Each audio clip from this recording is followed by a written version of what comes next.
کی ہے۔ شیخ عائز بتاتے ہیں کہ وہ جب شاہ فیصل کے ہمراہ روضہ رسول صلی اللہ علیہ وآلہ وسلم کے اندر داخل ہوئے تو وہاں کا منظر ہی کچھ اور تھا۔ انہوں نے دیکھا کہ روضہ مبارک کے اندر لوہے سے بنے ہوئے بڑے صندوق موجود ہیں اور وہ تمام کے تمام مقفل یعنی ان پر لاک لگے ہوئے تھے۔ یوٹیوب پر موجود اپنے ایک انٹرویو میں شیخ عائز بتاتے ہیں کہ ہم نہیں جانتے تھے کہ ان صندوقوں میں کیا ہے، چنانچہ روضہ رسول سے واپس آنے کے بعد شاہ فیصل نے ایک شاہی حکم نامہ جاری کیا اور ایک کمیٹی تشکیل دی یہ جاننے کے لیے کہ وہ ان صندوقوں کو کھولا جائے اور یہ معلوم کیا جائے کہ ان کے اندر کیا ہے۔ یہ صندوق دراصل سلطنت عثمانیہ کے زمانے ہی سے روضہ مبارک میں موجود تھے۔ ایک شام کو شیخ عائز اپنے ساتھ ایک نمائندہ لے کر روضہ مبارک کے حجرے میں داخل ہوئے۔ ان کے ساتھ زیورات کا ماہر ایک شخص بھی تھا۔ حجرہ نبوی صلی اللہ علیہ وآلہ وسلم میں داخل ہو کر مقفل صندوقوں کے تالے کھولے گئے اور اشیاء کا جائزہ لینا شروع کیا گیا۔ شیخ عائز بتاتے ہیں کہ جس صندوق کا سب سے پہلے معائنہ کیا گیا اس میں سونے کے زیورات پائے گئے، جبکہ دوسرے صندوق سے چاندی کی زنجیریں برآمد ہوئیں جو کسی زمانے میں خانہ کعبہ اور روضہ رسول کے دروازے سے منسلک تھیں۔ ہمیں حجرے سے نبی کریم صلی اللہ علیہ وآلہ وسلم کی ذات سے منسلک بھی کچھ تبرکات ملے۔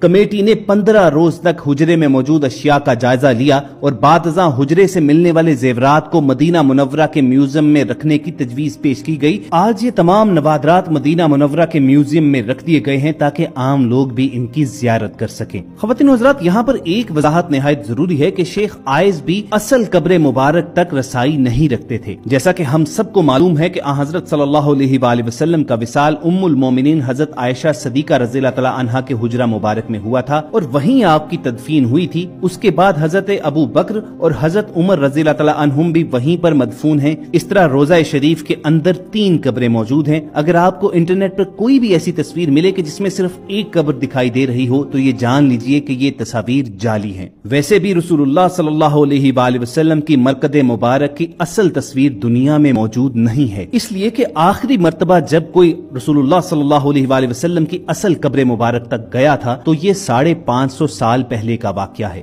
وہ حجرہ شریف جس میں آپ اور آپ صلی اللہ علیہ وآلہ وسلم کے اصحاب کی قبریں ہیں اس کے گرد ایک 4 دیواری ہے۔ اس 4 دیواری کے بعد اس کے ارد گرد ایک اور دیوار کھینچی گئی جو 5 کونوں پر مشتمل ہے۔ یہ خصوصی دیوار حضرت عمر بن عبدالعزیز نے اپنے دور خلافت میں بنوائی تھی اور اس 5 کونی دیوار کا مقصد اسے خانہ کعبہ کی مشابہت سے بچانا تھا۔ اسی 5 کونے والی دیوار پر ایک بڑا سا سبز رنگ کا غلاف یا پردہ ڈالا جاتا ہے۔ یہ دیواریں بغیر دروازوں کے ہیں، چنانچہ کسی کے بھی ان دیواروں کے پار اصل قبر مبارک تک پہنچنے کا سوال ہی پیدا نہیں ہوتا۔ جو بھی سربراہان مملکت کو آج تک روضہ شریف کے اندر داخل ہونے کا شرف حاصل ہوا ہے وہ اس 5 کونی دیوار پر پڑے سبز پردے تک ہی جا پاتے ہیں۔ روضہ رسول صلی اللہ علیہ وآلہ وسلم پر سلام عرض کرنے کی غرض سے جب زائرین سنہری جالیوں کے پاس کھڑے ہوتے ہیں تو سنہری جالیوں کے پار انہیں بس یہی 5 کونی دیوار پر پڑا ہوا سبز پردہ نظر آتا ہے۔ گزشتہ 1300-1400 برس میں اس 5 دیواری حجرہ کے اندر سوائے 2 افراد کے کوئی نہیں جا سکا۔ پہلی بار 91 ہجری میں حضرت عمر بن عبدالعزیز رحمت اللہ کے دور میں ان کا غلام اور دوسری بار 881 ہجری میں معروف مورخ علامہ اسمہودی کے بیان کے مطابق وہ خود اس 5 دیواری حجرے کے اندر گئے۔ آخری بار 881 ہجری میں حجرہ نبوی صلی اللہ علیہ وآلہ وسلم کی دیواریں پرانی ہو جانے کے باعث ان کی تعمیر نو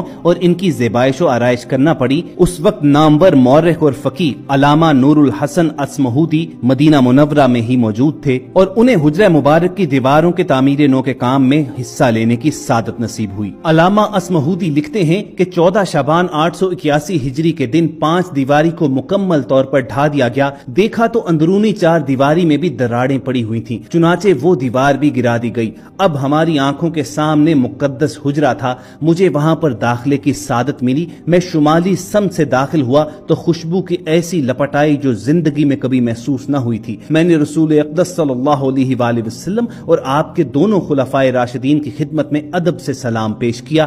مقدس حجرہ مربع شکل کا تھا۔ اس کی 4 دیواری سیاہ رنگ کے پتھروں سے بنی تھی جیسے خانہ کعبہ کی دیواروں میں استعمال ہوئے ہیں۔ 4 دیواری میں کوئی دروازہ نہ تھا۔ میری پوری توجہ 3 قبروں پر مرکوز تھی۔ تینوں سطح زمین کے تقریباً برابر تھیں، صرف ایک جگہ ذرا سا ابار تھا۔ یہ شاید حضرت عمر فاروق رضی اللہ تعالیٰ عنہ کی قبر مبارک تھی۔